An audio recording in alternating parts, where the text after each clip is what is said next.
할렐루야. 오늘 하나님 말씀 로마서 11장 13절부터 18절까지 말씀입니다. 로마서 11장 13절부터 18절의 말씀 같이 합독합니다. 내가 이방인인 너희에게 말하노라.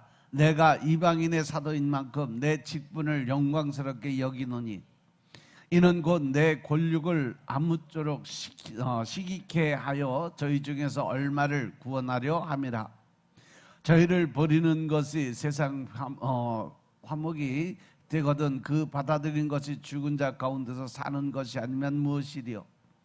제사하는 처음 익은 곡식가루가 거룩한 즉 떡덩이도 그러하고 뿌리가 거룩한 즉 가지도 그러하니라. 또한 가지 얼마가 깎여졌는데 덜 감람나무인 내가 그들 중에 접붙임이 되어 참 감람나무 뿌리의 진액을 함께 받은 자 되었은즉 그 가지를 향하여 자긍하지 말라. 자긍할지라도 내가 뿌리를 보존하는 것이 아니요 뿌리가 너를 보존하는 것이니라. 아멘. 하나님의 어떤 뜻이나 하나님의 어떤 방법이 실패한 이스라엘 민족에 대해서 이방인 성도가 품어야 될 합당한 자세에 대해서 사도 바울은 이렇게 얘기를 하고 있어요. 사도 바울이 유대인이었지만 예수님을 영접한 후에는 이방인을 멸시하지 않았어요. 도리어 이방인에게 복음을 전하는 직분을 영광스럽게 여겼다고 고백을 합니다. 13절에 보시면 내가 이방인 너희에게 말하는 내가 이방인인 사도인 만큼 내 직분을 영광스럽게 여긴다라고 고백을 하죠. 그가 이방인을 위한 직분을 영광스럽게 여긴 것은 이방인이 본질상 유대인들보다 더 가치 있기 때문이 아니었다는 거죠. 사도 바울은 그저 그가 맡은 직분에 충실함으로써 유대인 중에 얼마라도 더 구원하기를 원했어요. 그래서 14절은 이는 내 권력이 아무쪼록 시키게 하여 저희 중에 얼마를 구원하려 하기 때문이라고 이야기를 했던 거죠. 명목상 하나님의 백성 중에는 복음의 대적자가 엄청나게 많았어요. 특별히 유대인들이 하나님의 대적자로 그 자리에 서게 됐죠. 하지만 그들에 대해 체념하고 무관심하거나 아니면 멸시하고 공격하는 것은 복음을 전하는 자들에게는 마땅치 않다는 거죠. 우리가 예수를 믿고 은혜를 받아서 하나님의 권세 능력 안에 들어가 있는 사람들이 예수 믿지 않는 사람들 지옥 갈 거라고 손가락질하고 멸시하고 이러한 것이 잘못됐다는 거예요. 그들을 영혼을 바라보고 불쌍하게 여기고 그들을 어떻게든지 하나님으로 데려올 수 있게 하는 것이 옳다는 거예요. 그들이 하는 행위가 저주를 받을 일이라고 분명히 경고는 해야 되겠지만 그들을 저주받은 존재로 단정하는 것도 옳은 것은 아닌 거예요. 왜? 언제든지 그들은 변화가 될 수 있고 언제든지 복음이 들어가서 성령님이 그들에게 감화 감동을 주게 되면 그때 되면 그들이 변화돼서 하나님의 자녀로 올 수 있는 분명한 길이 있기 때문에 그래요. 그래서 사도 바울은요 이방인의 사도로 부름을 받은 후에도 유대인 회당부터 찾아가 복음을 선포했어요. 왜냐하면 자기가 그 유대인들 안에 포함됐던 사람이에요. 하나님의 대적자로 있었고 예수 그리스도를 핍박하는 자로 있었기 때문에 그래서 나 같은 죄를 짓지 않게 하기 위해서 그가 복음 전하는 제일 첫 번째 대상이 누구냐? 바로 유대인들이었어요. 하나님의 구속 경륜을 순서에 따라 항상 유대인을 먼저 고려하고 유대인에게 먼저 복음을 전했어요. 먼저 언약의 백성들과 언약의 자녀들에게 복음을 전했는데 그들이 거부할 때 그때는 언약 밖에 있는 불신자들에게 복음을 전하는 그러한 사역을 감당했던 거죠. 회당 중심으로 신앙을 유지하는 유대인들이 계속 사도 바울이 전한 복음을 대적한 후에야 이방인 중심으로 사역을 전환을 했다는 거죠. 회당을 떠나서 따로 성도들을 위한 예배 공간도 마련해 줬어요. 이 내용이 사도행전 13장 44절부터 49절의 말씀을 보면 안식일에 온성이 있는 사람들이 거의 다 하나님의 말씀을 듣기 위해서 사도 바울이 서 있는 그 단상으로 다 모여드니까 유대인들이 그 무리를 보고 시기 질투를 해요. 그래서 사도 바울이 전한 복음의 그 말씀에 대해서 반박을 하고 비방을 하는 거죠. 잘못된 논리다. 그것은 하나님의 뜻이 아니다. 막 계속 옆에서 회방을 하는 거예요. 그러니까 이 사도 바울과 바나바가 담대히 나서서 이야기를 하죠. 하나님의 말씀을 마땅히 우리가 너희에게 전하는 것이 맞는데 너희가 그 영생을 버리고 또 하나님의 그 뜻에 합당치 않은 자로 스스로 떠났기 때문에 우리가 이방인에게 이 복음을 전하게 된 거라고 설명을 해요. 그러면서 주님이 하나님이 말씀하신 우리를 명하시되 내가 너를 이방의 빛으로 삼아서 너로 땅 끝까지 구원하게 할 거라고 이야기를 했다고 이야기를 합니다. 그러니까 이방인들 그 소리를 듣고 아주 기뻐서 하나님의 말씀을 찬양하고 또 영생을 주기로 작정된 자는 다 믿게 되고 하나님의 말씀이 그 지방에 넓게 고르게 퍼지게 됐다는 초대교회의 전도 행각을 그대로 기록해 놓은 것이 바로 사도행전에 기록이 돼 있어요. 그럼에도 불구하고 하나님께서 유대인의 구원을 포기하지 않았다는 거죠.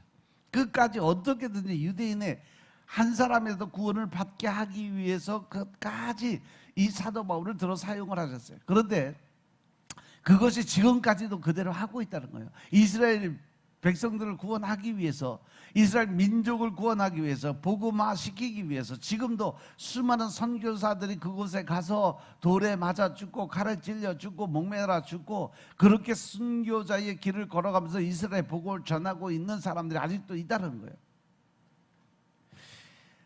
도저히 이방인의 사도사에게 충실하면서 유대인 중에 얼마라도 더 구원하기를 바라면서 끝까지 하나님은 복음 전도 사명을 계속 선지자를 통해서 보내주고 있어요. 복음은 사람의 심령을 잔인하게 만들지 않아요.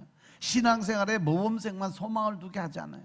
명목상 하나님의 백성을 향해서 끊을 수 없는 측은지심을 유지하게 만드는 것이 바로 그 영혼을 불쌍히 여기는 긍휼의 마음이라는 거죠.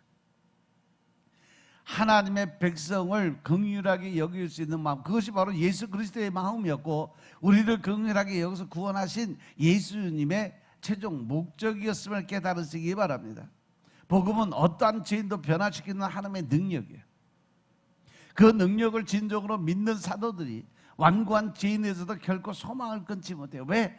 받은 사명이 있으니까, 그 마음에 긍휼한 마음이 있으니까 어디 선교지를 가서라도 끝까지 하나님의 복음을 전하기 위해서 목숨을 걸고 나가야 될 사명이 있어요.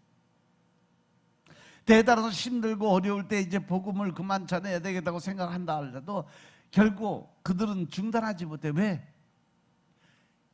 이미 그들의 복음을 통해서 내가 변화된 모습을 통해서 또 나의 생활을 통해서 하나님의 인재를 느끼고 깨달았기 때문에 그 기쁨을 전해줘야 되는 사명이 있어요. 그런데 이것이 지금 이 시대에 아니면 뭐 신약 시대에 선교사들한테 예수님의 제자들에게만 있었던 게 아니에요. 구약에 뭐 예레미야 선지자의 그 모습도 똑같아요. 예레미야서 20장 7절부터 말씀을 보면 예레미야 선지자가 이 복음 전하는 것, 즉 하나님의 말씀을 선포하는데 엄청난 고민을 해요. 그가 하나님 앞에 그 고민 중에 하나님 앞에 엎드려 기도를 드려요.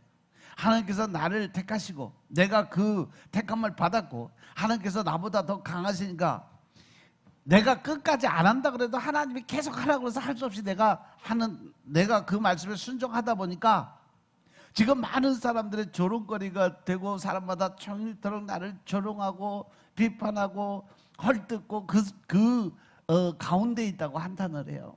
내가 어떻게 이 가운데서 복음을 전할 수 있겠냐? 내가 어떻게 이렇게 하나님의 말씀을 선포할 수 있겠냐? 그리고 내가 말할 때마다 소리치고 강포와 멸망을 부르짖으니까 하나님의 말씀으로 인해서 내가 종일토록 치욕과 모욕거리가 되었다고 고백을 해요.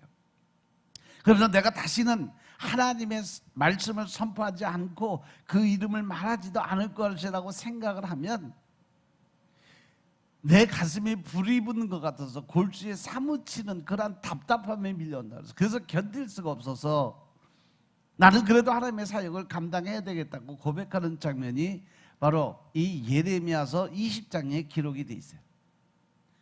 그거 왜 그랬을까? 복음을 대적한 사람조차 충성스러운 복음의 사람으로 바꾸는 복음의 능력을 자기 같은 사람도 하나님의 말씀을 순종해서 이렇게 변화된 모습이 있었기 때문에, 자기가 체험을 했기 때문에, 사도 바울도 마찬가지요.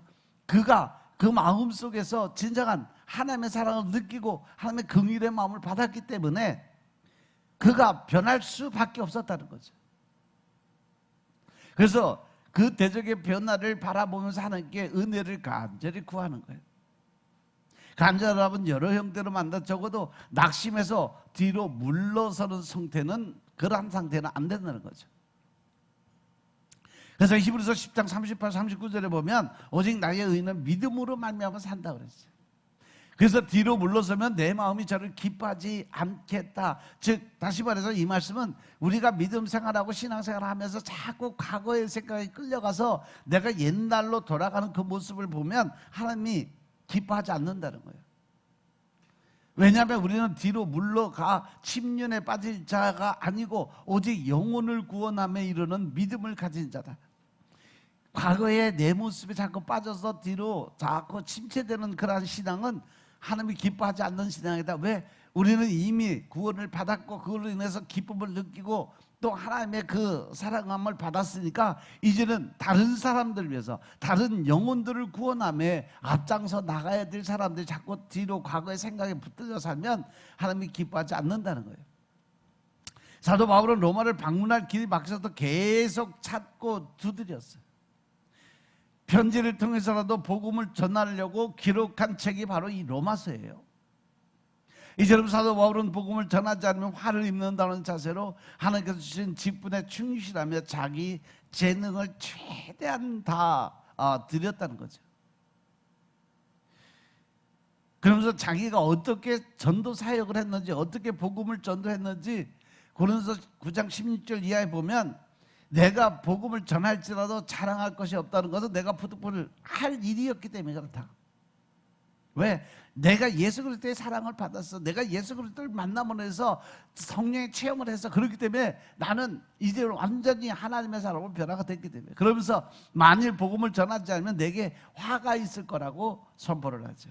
그러면서 내가 또 내 임의대로 이것을 행하면 상을 얻겠지만 의미로 아니한다 할지라도 나는 직분을 받은 사람이기 때문에 반드시 하나님이 주신 사명을 내가 감당해야 되는 그런 사람이다 그랬어요.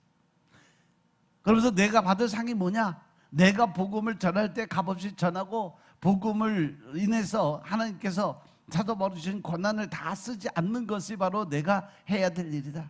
그러면서 내가 모든 사람에게 자유했지만 스스로 모든 사람의 종이 된 것은 더 많은 사람들을 전도하고자 함이라고 선포를 해요. 이것은 곧 내가 알고 있는 지식이나 어떤 현실을 바라보는 것이 아니라 내가 다른 사람들을 이해하고 그 사람들 안에 들어가서 그 사람들의 어떤 형편 사정을 생각해서 그 사람들에 맞는 그러한 복음을 또 하나님의 말씀을 선포하는 그 이유가 된다는 거예요. 그래서 전도 방법에 대해서 이야기하는, 유대인들에게는 내가 유대인같이 된 것은 유대인들을 전도하기 위함이고, 율법 아래에 있는 자들, 그 율법 아래 그 선생이라는 자들에게 내가 율법 아래 있지는 않지만 율법을 이미 다 답하고 남았지만 율법 아래 있는 것 같이 된 것이 율법 아래 있는 사람들을 전도하고자 내가 그렇게 율법주의자처럼 생활을 했다. 또 율법이 없는 사람들, 하나님을 믿지 않는 그런 사람들, 내가 하나님께 율법이 없는 자가 아니고 도리어 그리스도의 율법 아래 있는 자지만 율법이 없는 자와 같이 된 것은 율법이 없는 자들을 전도하기 위해서라고 얘기해요. 약한 사람들에게 내가 약한 것 같이 된 것은 바로 약한 자들을 전도하기 위해서 그렇고, 여러 사람의 내가 여러 모양이 된 것은 아무쪼록 몇몇 사람들을 구원하기 위해서 그들과 같이 먹고 마시고 생활하고 같은 대화를 나눠가면서 끝까지 그 사람들의 그 어떤 그 형편과 사정 안에 그 안에서 들어가서 그 전도를 할 수 있었던 것은 한 사람들 영혼을 구원하기 위한 그러한 계획이었다는 거예요. 그래서 내가 복음을 위해서 모든 것을 행한 것은 복음에 참여하고자 함이라고 이야기를 하죠. 이렇게 하나님의 백성들을 향한 사도 바울의 마음이 자기 자신의 어떤 미래를 떨쳐내지 못한 소극적인 방법이 아니었어요. 미래를 희망적으로 바라보는 적극적인 반응이었다는 거죠. 그래서 15절 말씀에도 저희를 버리는 것이 세상의 화목이 되거든 그 받아들이는 것은 죽은 자 가운데 사는 것이 아니면 무엇이겠냐라고 얘기해요. 당시 이스라엘 백성들은요, 육적은 살아서 세상의 지식적인 건 살아서 하늘을 찌를 듯 그러한 높은 권위와 건세를 가졌지만 영적으로는 이미 죽은 자들이었어요. 하지만 복음은 그 가능성이 조금이라도 남아있어야 살린다는 소식이 아니라는 거죠. 복음은 영적으로 완전히 죽은 사람도 살리는 하나님의 능력인 것임을 깨달으시기 바랍니다. 영적으로 시체 같은 사람조차 복음 앞에서는 희망이 있다는 거예요. 우리가 은혜로운 영적인 생활을 하면서 사랑하는 사람들의 영적 실패를 묵묵히 지켜보는 일은 아주 힘이 든 일이에요. 하지만 사도 바울은 낙심하지 않고 죽은 자도 살리시는 하나님을 바라보고 하나님을 믿고 하나님이 원하시는 하나님의 방법대로 모든 일을 행하고 나갔던 거죠. 천하 만민으로 복을 얻게 하시는 하나님의 오묘한 구속의 경륜을 헤아리면서 그는 그들이 변할 수 있다, 그들을 바꿀 수 있다, 그들이 변화돼서 하나님의 백성으로 변화될 수 있다는 그런 소망을 품고 살아가는 거예요. 인간의 완고함보다 하나님의 은혜가 더 강한 것을 믿기 때문에 그렇죠. 사도 바울은 지금 막연한 희망을 품고 있는 것이 아니에요. 그의 소망은 하나님이 주신 언약의 뿌리를 든 견고한 믿음 안에 있음을 깨달으시기 바랍니다. 그래서 본문의 16, 17절에 보면 언약적 구속사의 관점으로 해석하면 이해가 아주 쉬워요. 16절에 보면 제사하는 처음 익은 곡식가루가 거룩한 떡덩이도 그러하고 뿌리가 거룩한 즉 가지도 그랬다 그랬어요. 하나님은 옛 언약 백성에게 제사의 규례를 주신 것이 민수기 15장에 보면 쭉 기록이 되어 있어요. 첫 곡식가루가 거룩할 때 떡덩이 전체를 거룩하게 여기라는 규례도 거기에 기록이 되어 있습니다. 이 거룩이라는 단어의 중심은 바로 구별이죠. 그래서 하나님이 내가 거룩하니까 너도 거룩해져야 된다. 그래서 우리가 하나님의 사람으로 성도로 이 칭함을 받을 수 있다는 것은 바로 거룩하게 구별된 자들의 삶을 보고 성도의 삶이라는 이야기를 한다는 거죠. 거룩하신 하나님께로 구별된 것이 바로 성도의 삶이라는 거예요. 시내산에서 언약을 맺을 때 출애굽 세대와 그 후손의 전체가 거룩한 백성으로 구별이 됐죠. 더 나아가서 유대인의 조상 아브라함이 하나님과 언약을 맺을 때도요, 아브라함과 그의 후손 전체가 거룩하게 구별이 됐던 모습이 성경에 기록이 되어 있어요. 왜냐하면 하나님의 언약은 언약 당사자 그 위에 후손 전체를 다 포함해서 거룩한 자로 칭함을 받게 돼 있어요. 이렇게 언약적 구속의 관점에서 아브라함은 모든 언약 백성의 뿌리가 될 수 있었다는 거예요.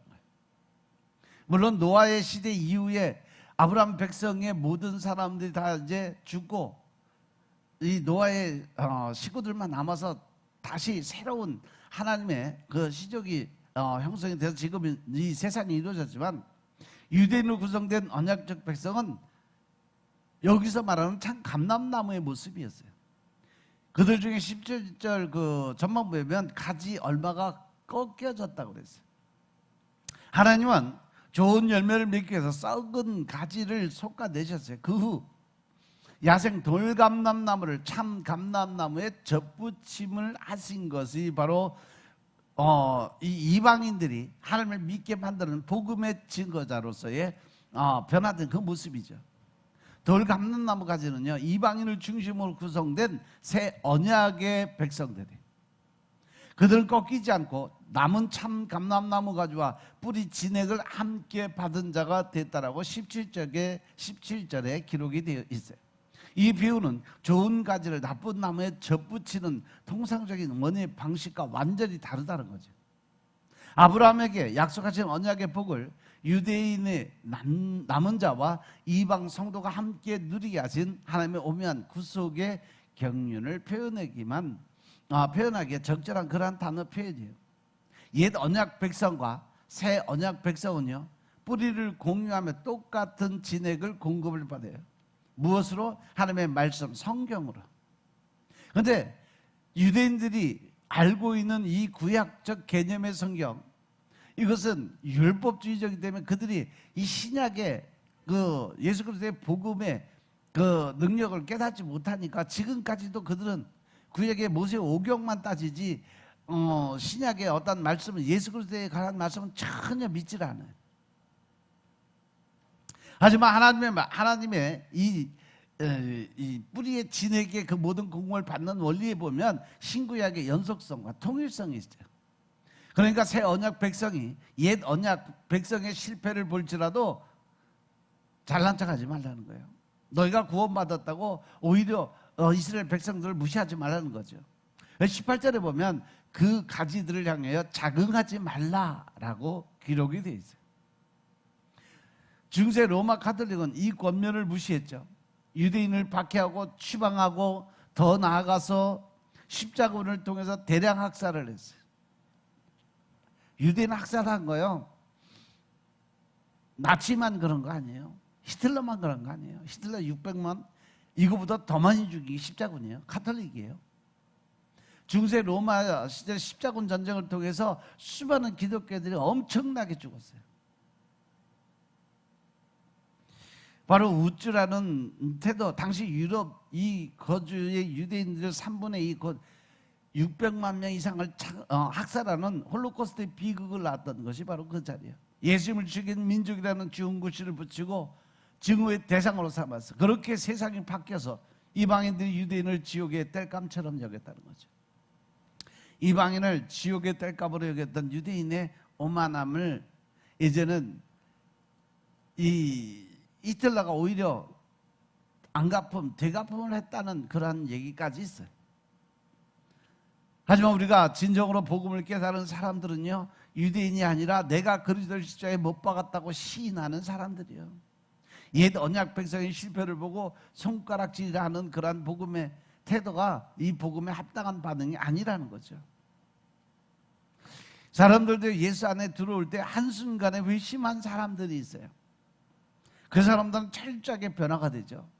그런데 그 중에 어떤 사람들은 회심하는 그 순간이 불분명해. 신실한 성도와 회심의 순간이 분명한 자기를 비교하면서, 그래서 자기 자아가 살아나. 그러니까 자신의 과거에 큰 죄인이었던 것조차도 자랑거리를 만들어요.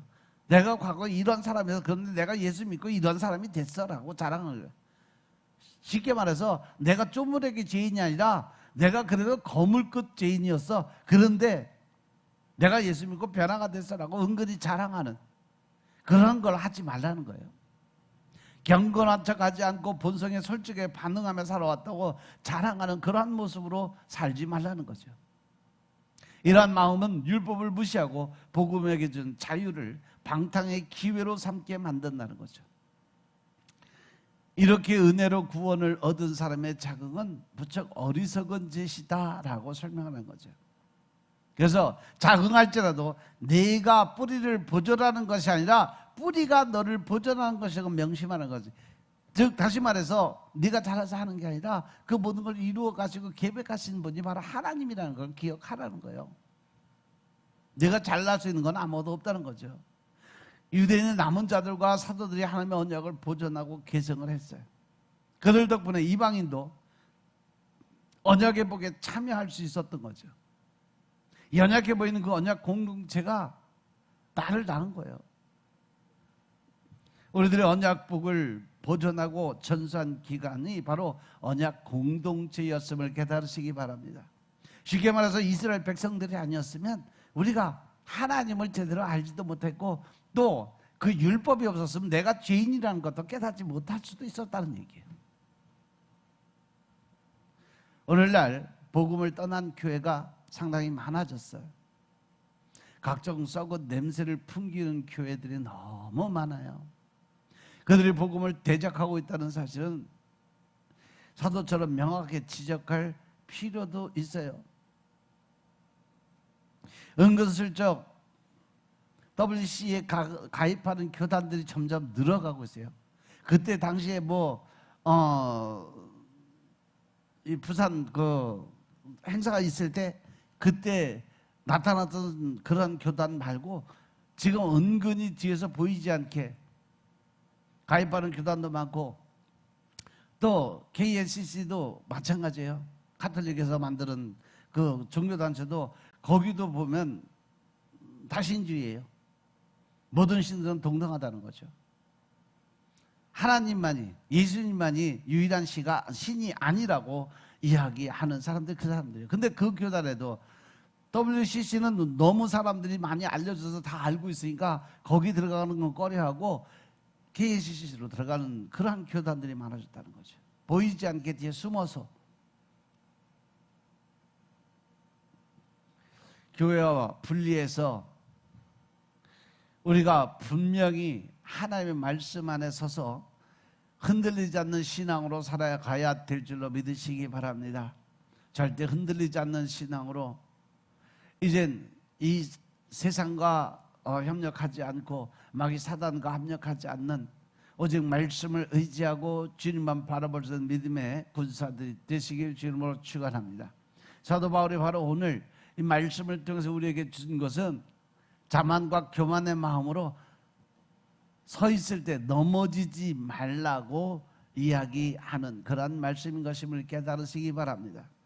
고린도서 10장 9절부터 이 말씀을 보면 저희 중에 어떤 이들이 주를 시험하다 뱀에게 멸망하는데 우리는 저희와 같이 시험하지 말자. 하나님 시험하지 말라는 거죠. 저희 중에 어떤 이들은 원망하다 멸망시키는 자에게 멸망하였나니 너희는 저희와 같이 원망하지 말아라. 저에게 당한 이러한 일이 거울이 되고 또 말세를 만난 우리 경계로 기록하였느니라. 그런즉 선줄로 생각한 자는 넘어질까 조심하라. 고린도서 10장 12절 말씀이에요. 사람이 감당할 시험밖에 너희에게 당한 것이 없나니 오직 하나님은 미쁘사 너희가 감당하지 못할 시험당을 허락하지 아니하시고 시험당할 쯤에 또한 피할 길을 내사 너희로 능히 감당하게 하시느니라. 할렐루야. 우리에게 시험이 오는 모든 것은 하나님이 이미 계획 아래 있는 것이고 또한 하나님은 우리에게 모든 그러한 시험과 어려움을 이길 수 있는 능력까지 주신 하나님이심을 믿으라는 거죠. 그러므로 인해서 자만과 교만을 버리고 오직 순종과 복종의 믿음으로 살아갈 때 하나님께서 어떠한 길도 열어 놓으신다는 사실을 믿으시고 믿음 안에서 성공할 수 있는 여러분의 삶이 되시길 주님으로 축원합니다. 기도드리겠습니다. 아버지 하나님 감사드립니다. 오늘도 아버지 하나님 은혜 가운데 우리가 살아갈 수 있도록 주님 축복하시고 믿음 안에서 저희 영적, 인적 모든 권세의 능력을 함께하게 하시니 감사합니다. 우리 마음속에 더 큰 신령과 진정의 마음이 임하게 하옵소서. 더 큰 하나님의 사랑을 나누고 베푸는 자들 안에 서게 하여 주옵소서. 오직 믿음에서 주님을 바라볼 수 있도록 주님이 역사하여 주시고 이제 더 큰 하나님의 사랑을 나누고 베푸는 자리에 설 수 있도록 주님이 역사하여 주옵소서. 오직 믿음 안에서 우리가 주님만을 바라보고 주의 영적인 권세와 능력을 사용해서 복음 전도자의 사명 감당할 수 있도록 축복하옵소서. 모든 말씀 우리 주 예수 그리스도의 이름으로 감사드리며 기도드려서옵나이다. 아멘.